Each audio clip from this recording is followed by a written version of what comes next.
আবৃত্তি করছি কবি রবীন্দ্রনাথ ঠাকুরের কবিতা বীর পুরুষ।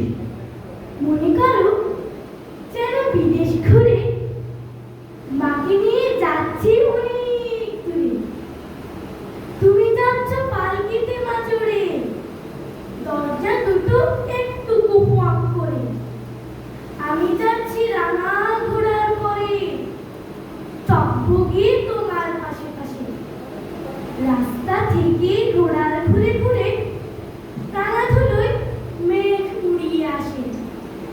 সন্ধে হলো, সূর্য নামে বাটে, এলেন যেন জোড়া দিঘির মাঠে।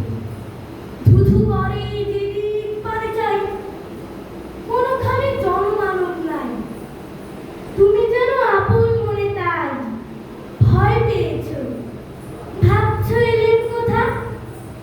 আমি বলছি ভয় করো না মাগো, ওই দেখা যায় মরা নদীর সমুদা।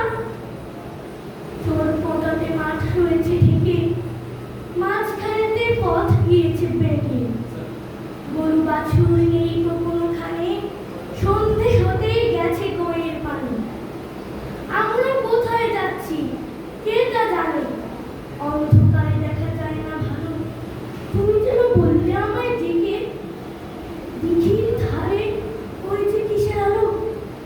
এমন সময় হারে রে রে রে রে, ওই যে তারা আসতেছে ডাক ছেড়ে। তুমি ভয়ে পালকিতে শুনে ঠাকুর দেবতা স্মরণ করছো মনে। বেড়াগুলো পাশের ফোঁটা বনে পালকি ছেড়ে কাঁপছে থর থর। আমি যেন বলছি তোমায়